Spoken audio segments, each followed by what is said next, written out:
The morning sun cast long shadows on the deck of the USS Intrepid Museum as Frank O'Connor stood silently, his aged hands gripping the railing. His granddaughter, Ellie, no more than 12, stood beside him, her eyes scanning the lines of names etched into the steel plaques. They had come early to avoid the crowds, just as Frank always did. He moved with deliberate care, every step a memory. This ship had once been his home. Ellie's voice broke the silence. "Did you really sleep down there, Grandpa?" she asked, pointing to a lower deck. Frank nodded. Right down in the heart of her. The engines roared like lions. "You never forgot where you were." Their conversation was interrupted by a sharp voice. "Sir, this area is restricted to active duty personnel." A young security officer had appeared, tall, clean-cut, and crisp in a uniform that hadn't yet seen war. His name tag read, T. Gray. Frank turned slowly, sizing him up. The officer's eyes didn't falter, but there was no recognition in them, no understanding. "I helped build this ship," Frank said evenly. "I bled for her. This deck, this place, it's part of me." "Still, sir," Officer Gray replied, "rules are rules. You'll need to leave." Ellie tugged on Frank's sleeve, sensing the tension. Frank looked at her, then back at the officer. His voice was steady, resolute. "Son, I served 30 years in the Navy. I stood watch while this ship steamed through storms you couldn't imagine. I'm not leaving." The officer hesitated. Around them, the museum stirred with whispers. Frank straightened, still and unwavering. The ship beneath his feet had carried men through war, and today, it would carry his truth. Frank O'Connor enlisted in the U.S. Navy in the fall of 1972.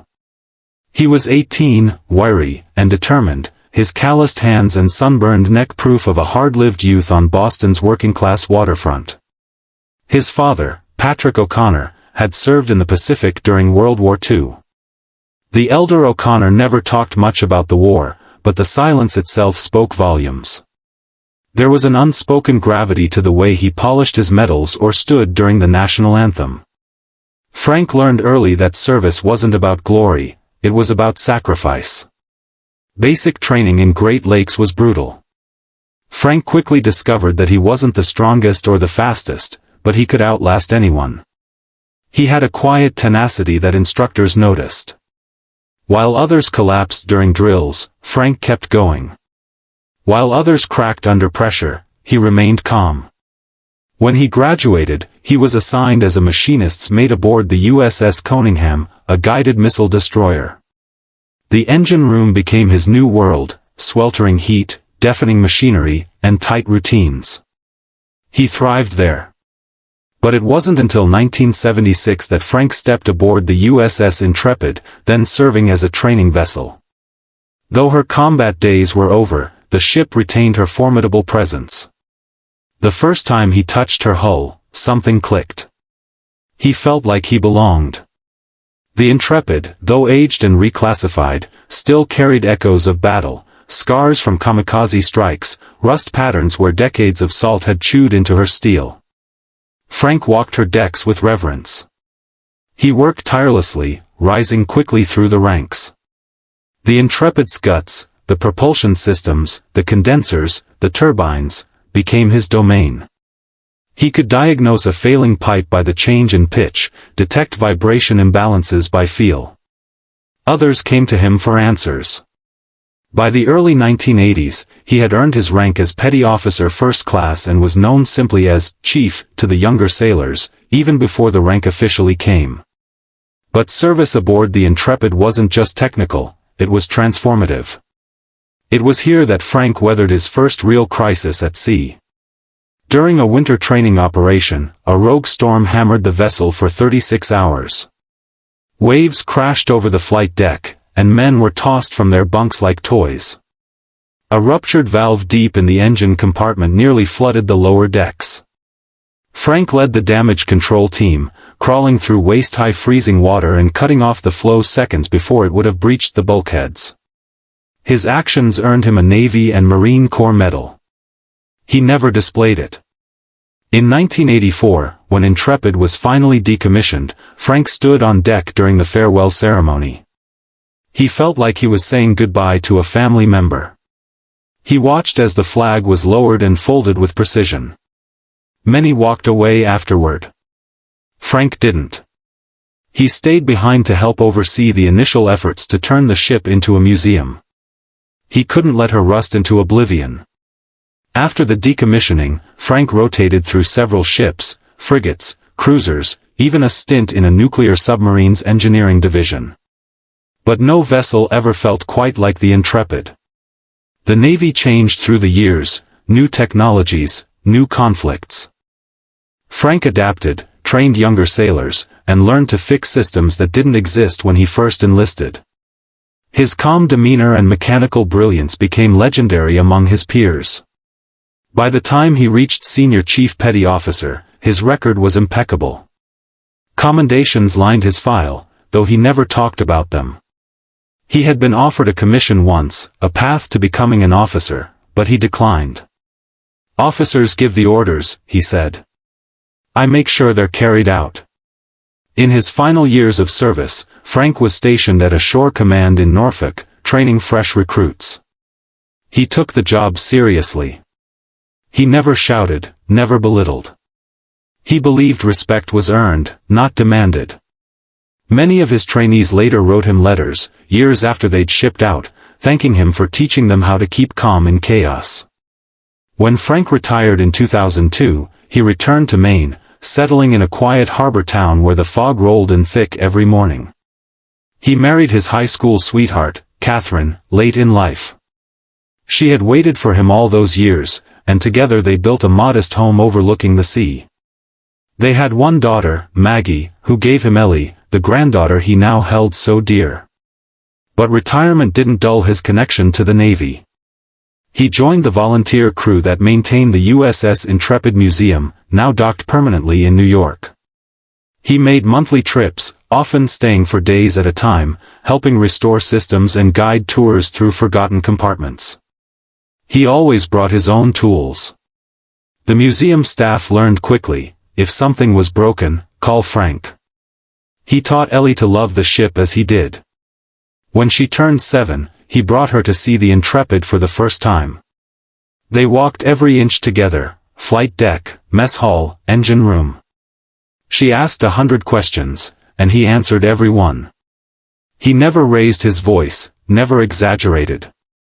He told her the truth, of the men who had died, of the mistakes made, of the bravery shown not in grand gestures but in small acts of courage.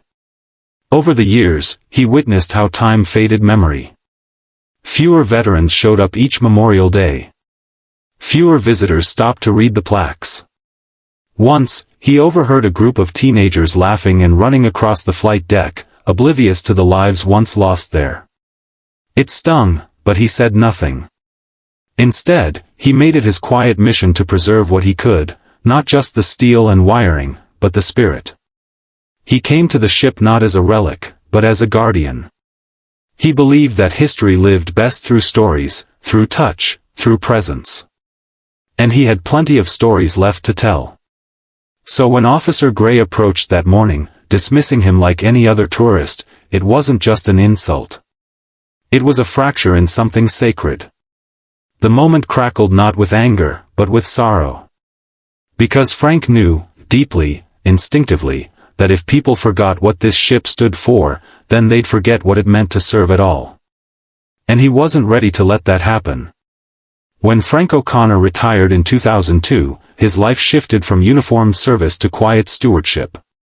He didn't miss the salutes or the chain of command, but he did miss the rhythm, the purpose that came from knowing every bolt tightened and every bearing greased might one day save lives.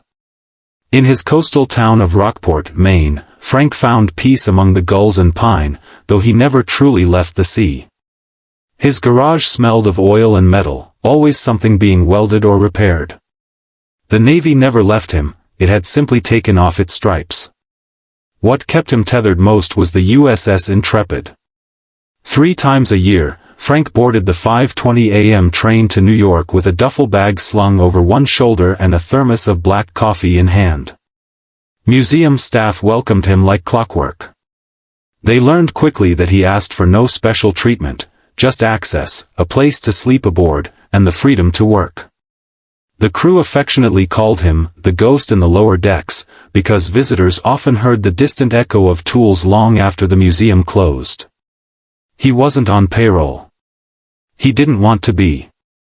But year after year, Frank began to notice a change. Fewer veterans visited. Fewer school groups arrived. New management cycles brought younger faces with bright degrees but no combat boots. Displays became glossier, but emptier. The ship began to feel more like a stage than a monument. Frank submitted suggestions: minor engineering displays, oral history booths, tributes to machinists' mates and unsung support staff. Visitors don't just want missiles, he wrote once, they want meaning. His ideas were politely acknowledged, occasionally passed to committees, but never acted upon. Eventually, he stopped writing them. He kept volunteering, but with less hope. What bothered him wasn't the bureaucracy, it was the creeping sense that the heart of the ship was being drained, replaced by LED lights and souvenir shops. Then came the dismissals. In 2017, a new operations director told Frank that volunteer access to lower deck compartments would be restricted, pending safety protocols. A younger man named Kyle, fresh from grad school, told Frank, "We appreciate your help, but we're trying to modernize the experience." Frank didn't argue. He simply removed his gloves, handed over his access badge, and walked out. He didn't return for 7 months. During that time, he channeled his energy into writing letters.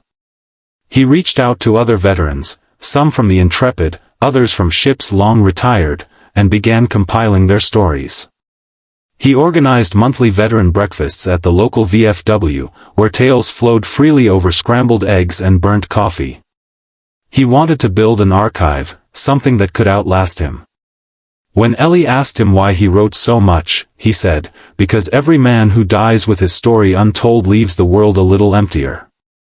Frank returned to the Intrepid Museum eventually, not because he forgave the slight, but because he couldn't bear to stay away. He brought Ellie with him on those trips. She had grown more curious over time, asking deeper questions, carrying a small notebook to jot down ship names and ranks. She called the ship Grandpa's Big Iron Friend. Frank chuckled every time. But the injustice lingered. He witnessed tour guides botch technical details. He corrected a placard once, only to be told it was already approved by curatorial. He watched guests treat battle stations as selfie spots. When he quietly asked a group not to lean on the comms console, a young guide told him to let the kids have fun. In 2021, Frank attended a Memorial Day event aboard the Intrepid. The keynote speaker, a corporate donor in a tailored suit, talked about American resilience without once mentioning the names on the wall behind him. Frank stood among the crowd, eyes fixed on the list of fallen. No one noticed when he quietly left before the ceremony ended. Back in Rockport, the local paper ran a story, "Veteran Devotes Retirement to Intrepid's Legacy."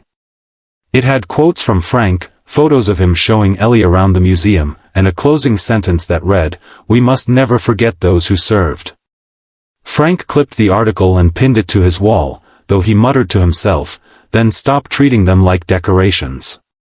More than once, he considered writing to the museum board. Not to complain, Frank didn't complain, but to urge them to remember their purpose. But each time, he stopped short. He feared he would sound bitter, or worse, irrelevant.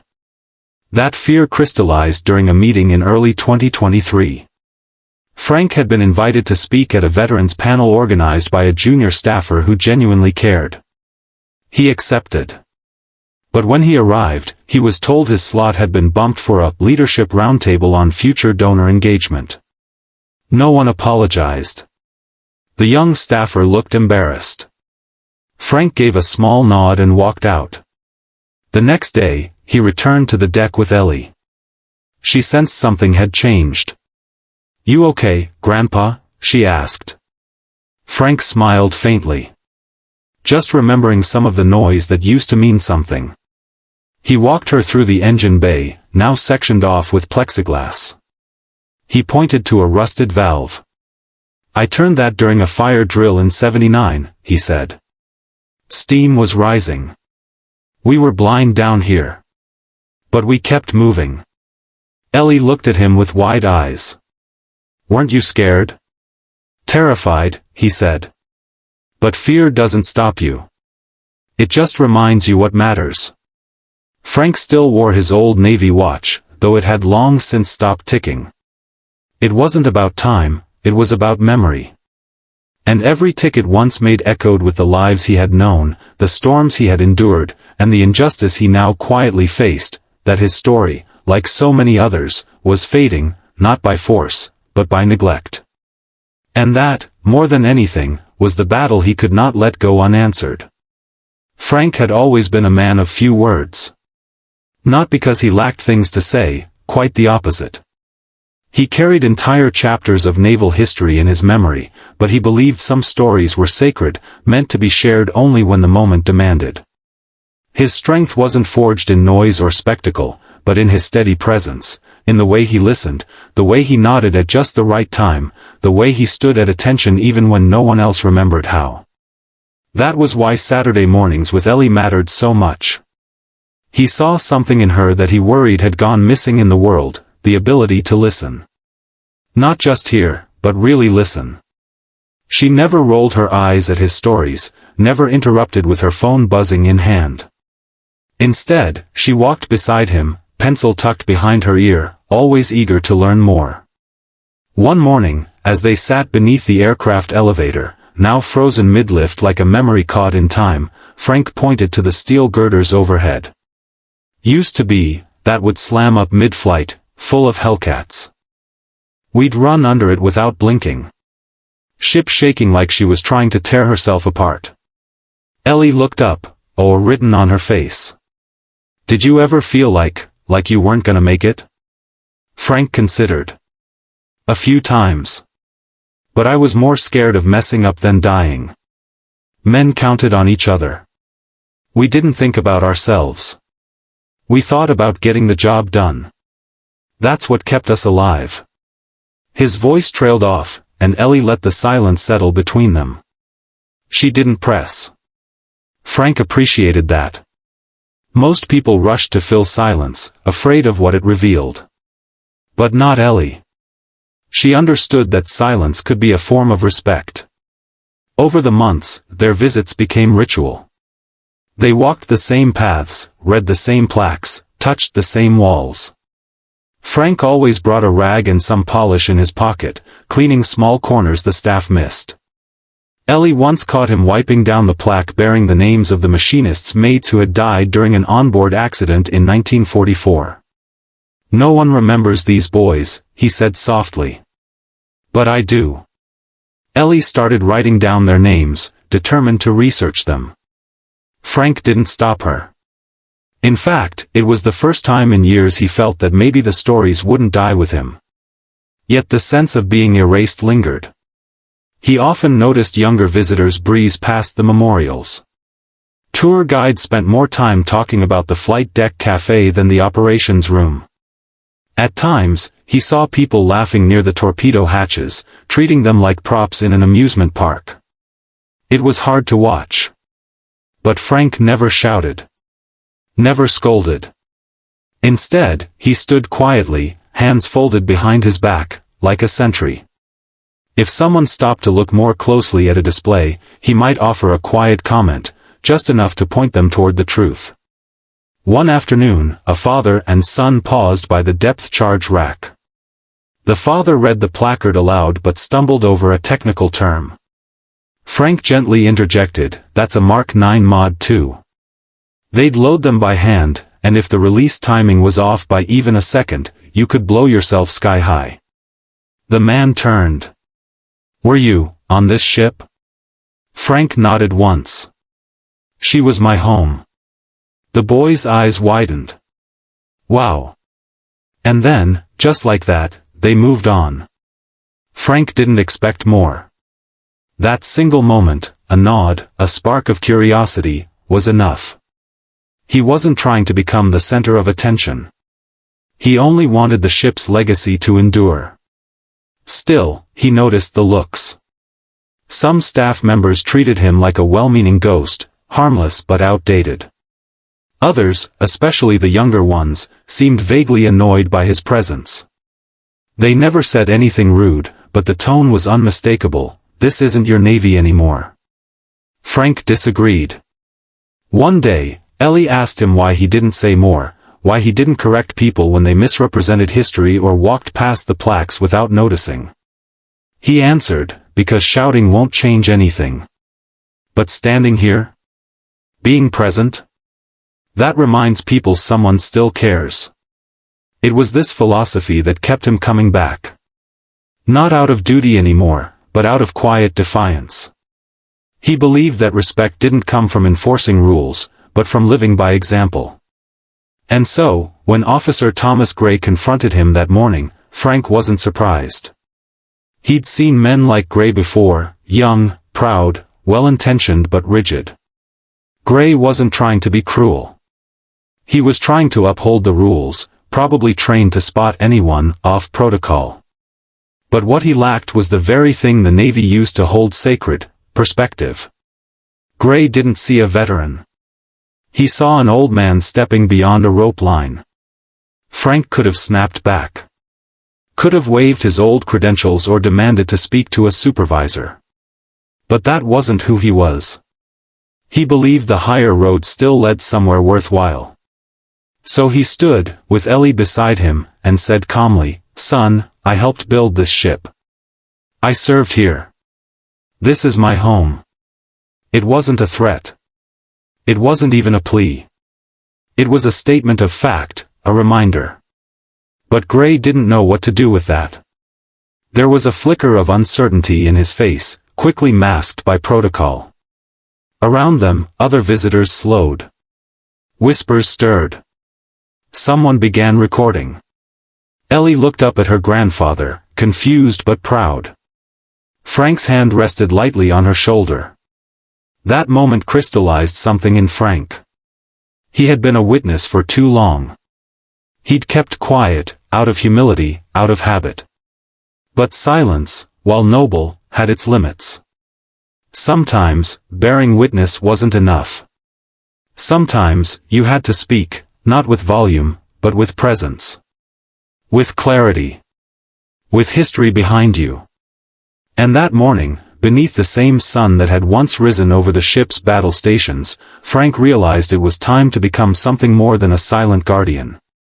It was time to remind the world that the ship's strength had never come from steel. It had come from the men who served her. The air on the flight deck had turned dense with tension. Officer Gray shifted uncomfortably as a small crowd began to gather. Some had heard the exchange. Others sensed the energy change, eyes darting between the stern-faced security officer and the elderly man in the faded Navy cap who stood with quiet defiance, hand resting on his granddaughter's shoulder. A few visitors had already begun filming with their phones. The USS Intrepid, floating in New York Harbor, suddenly held more than history. It held a moment of reckoning. "I'm going to have to ask you to step away from this section," Gray repeated, though this time, his voice faltered slightly.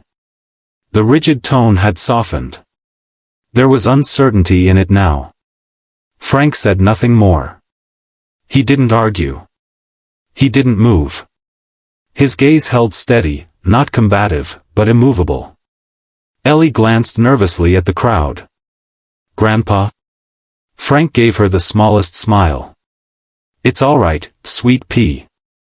Just then, a deeper voice cut through the murmurs.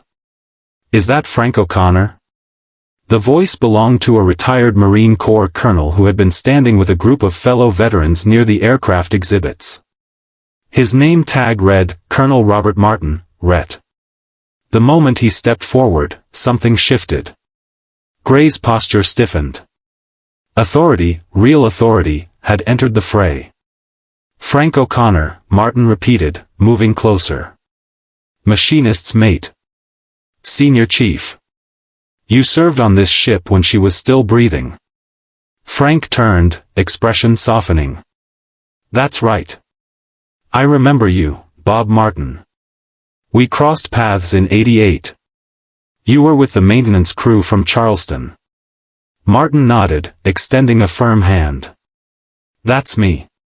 Damn good to see you again, Chief. Their handshake carried weight, more than politeness. It was mutual recognition, carved out of shared years and quiet battles. Martin turned to Gray. Son, you might want to reconsider who you're talking to. Gray's lips parted to respond, but another voice broke in, this one female, sharp, commanding. Officer Gray. Stand down. Captain Vanessa Hale, Director of Operations at the Intrepid Museum, strode toward them with measured purpose. Her uniform was crisp, her presence formidable. Visitors instinctively stepped back to give her room. She was in her early 50s, but every line on her face spoke of experience, not weariness. Her heels clicked against the steel deck as she approached. Frank, she said, her tone shifting instantly from command to warmth. It's been too long. Frank nodded respectfully. Captain Hale. I heard there was an incident, she said, glancing at Gray. Didn't expect it would involve someone who helped keep this ship afloat, literally and historically. Gray's face flushed with embarrassment. Ma'am, he was inside a restricted area. Hale held up a hand. I'm aware. And I'll be reviewing protocol with the team. But for the record, Mr. O'Connor's access to this vessel is permanent. No restriction applies. There was an audible shift in the crowd, a wave of agreement, murmurs of support, nods from veterans and civilians alike. Frank remained still, hands folded. I apologize for the misunderstanding, Hale said, this time addressing him directly. And on behalf of the museum, I'd be honored if you would give me and your granddaughter a private tour of the lower decks. I believe there's still much we can learn from you. Frank raised an eyebrow. Thought they were off limits. They are, she replied with a small smile. Unless you're with the man who helped design their restoration plans. That smile widened into something more genuine. Frank finally nodded. All right then.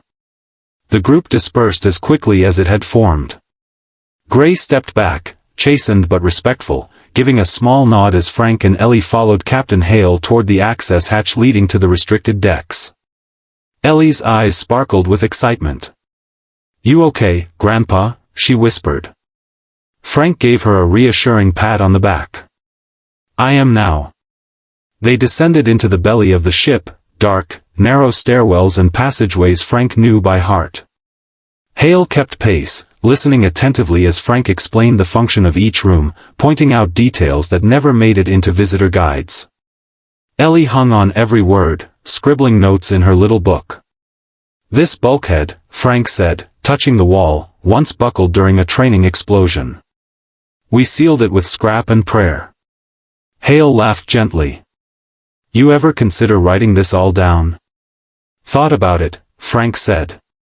But some stories speak louder when they're felt in the walls. By the time they resurfaced, the museum had returned to normal. But the story of the morning's confrontation had already begun to spread. A visitor posted footage online, captioned, "Veteran asked to leave ship he served on, watch what happens next." The video went viral in less than 24 hours. Comments poured in, "This man is a national treasure. Shame on the system for forgetting him. That's what quiet dignity looks like."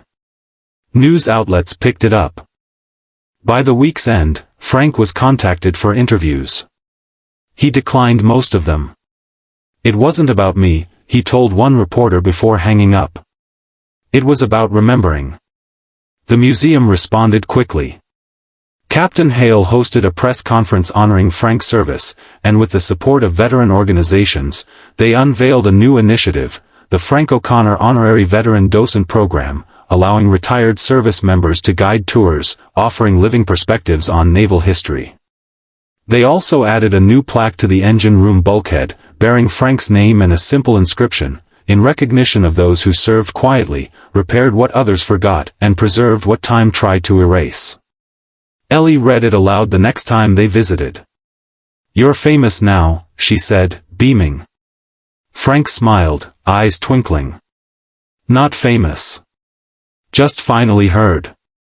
In that moment, standing beneath the ship's towering island, surrounded by families and history buffs, Frank O'Connor knew he didn't need medals, titles, or speeches. All he had ever wanted was this, a place where truth was remembered, and service was honored with sincerity. And now, at last, the ship was listening. By the following month, the museum's mood had changed. What began as a viral moment of public indignation transformed into something deeper, a cultural awakening. People began returning to the Intrepid not just for the jets and exhibits, but to understand what it truly meant to serve aboard her. Veterans, many long estranged from public remembrance, stepped forward to share stories. Their voices, long ignored, found new space. And at the heart of it all stood Frank O'Connor, still unassuming, still walking the same decks with Ellie every Saturday. He never quite got used to the attention. When tourists approached with hesitant gratitude, he responded with a modest smile, never lingering in the spotlight. Still, he recognized the shift. Children pointed to him, whispering, "That's the Navy guy from the video." Teens asked him to sign ship brochures. Tour guides even began quoting his first-hand accounts during presentations. "I thought you said you weren't famous," Ellie teased one morning, nudging him as they passed a museum gift shop that had begun selling small replicas of the newly installed bulkhead plaque. "I'm not," Frank replied. "I'm just finally visible." The museum staff expanded the veteran docent program, naming Frank as its honorary founder. Several retired service members joined, divers, gunners, even cooks, each with their own trove of lived experience. Frank trained them personally, emphasizing one rule above all: speak plainly. Don't dress it up. Let the truth stand on its own. The result was transformative. Visitors left the museum with more than snapshots, they carried the gravity of service in their hearts. One father wrote in the guest book, "My son asked me what a hero looks like. I pointed to the machinist who stopped to explain steam valves." Meanwhile, Ellie took her learning even further. Inspired by her grandfather, she began compiling the stories of the veteran docents, recording audio interviews and archiving them digitally. She started a blog, Steel and Silence, to chronicle the untold history of Navy life. Her project gained traction, especially among educators and military historians. One post, titled "The Man Who Listened to Ships," went viral in its own right. It was about Frank. In the essay, Ellie wrote, "My grandfather taught me that real courage isn't loud. It's the quiet decision to show up, day after day, for something bigger than yourself." Frank read the piece only once, tears pooling in his eyes. He didn't speak for a long time afterward. And then came the letter. Mailed directly from the Department of the Navy, it bore the seal of the Secretary's office. Inside was a formal recognition of Frank's service, not just during active duty, but post-retirement. It acknowledged his contribution to naval preservation and veteran mentorship. Along with the letter came an invitation. Frank was to be honored during Fleet Week at a special ceremony aboard the Intrepid. Frank hesitated. He disliked ceremonies. Too much pomp, not enough substance. But when he told Ellie he might not attend, her reaction stopped him. "You always told me silence matters," she said. "But sometimes, people need to hear the story, too. Let them." So, for the first time in decades, Frank O'Connor stood at the center of attention under the wide May sky, flanked by naval officers, veterans, and 1,000 civilians gathered on the flight deck of the ship he had once called home. Captain Vanessa Hale gave the opening speech, followed by Colonel Robert Martin and a young sailor named Miguel Reyes, who had joined the docent program after hearing Frank speak. Reyes, barely 22, said, "He made me feel like what I'm doing matters. He made me proud to wear the uniform." Then it was Frank's turn. He approached the microphone slowly, every eye trained on him. Ellie stood at the front, her hands clasped, notebook against her chest. The sea breeze ruffled Frank's jacket as he cleared his throat. "I didn't plan on speaking," he began. "But then again, I didn't plan on being noticed either." A soft ripple of laughter broke through. "This ship was built for war," he continued, voice steady. "But it carried peace just as often. It carried tired men, frightened boys, and all of them, every one, gave something that can't be measured. Some gave everything." He looked toward the conning tower. "I didn't think standing my ground that morning would mean anything. But maybe that's the lesson. Sometimes, it's not the grand battles that shape the world. Sometimes, it's just refusing to move when you know what's right." There was no thunderous conclusion, no fist-pounding declaration. Just a small nod, and Frank stepped away. The applause was long, rising not out of excitement, but gratitude. In the months that followed, the Frank O'Connor Veterans Education Fund was launched. It offered scholarships to children of fallen service members and grants to veterans transitioning to civilian life. Funded by a coalition of donors, it was championed by Ellie and administered through the museum. Frank visited the program offices just once. He looked over the ledgers, shook the hands of the board members, and said simply, "Make sure the quiet ones get heard." By winter, his health began to waver. Long days aboard the ship left him winded. Ellie noticed he walked slower, his voice rasped more. He waved it off, just rust in the gears. But when he missed a Saturday for the first time in years, she knew something had changed. One snowy morning, they stood on the deck together again. The ship was nearly empty. The cold bit through their coats. "This place feels different now," Ellie said. "It is," Frank replied. "But not because of me. Because of you. Because you listened." She hugged him, fiercely. He hugged back, and for the first time, she felt how fragile he had become. They didn't speak much on the train ride home. A month later, a special ceremony was held in the engine room. The museum had restored the compartment fully, guided by Frank's original diagrams. A bronze statue was unveiled, a machinist's mate, crouched by a valve, tools in hand.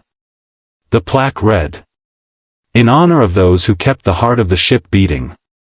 Frank couldn't attend. He watched it on a live feed from his hospital bed, Ellie holding his hand. His fingers twitched when the camera panned over the machinery. He mouthed the names of each panel. Ellie whispered, "They'll never forget now." Frank smiled faintly. "No," he said. "They won't." He endures.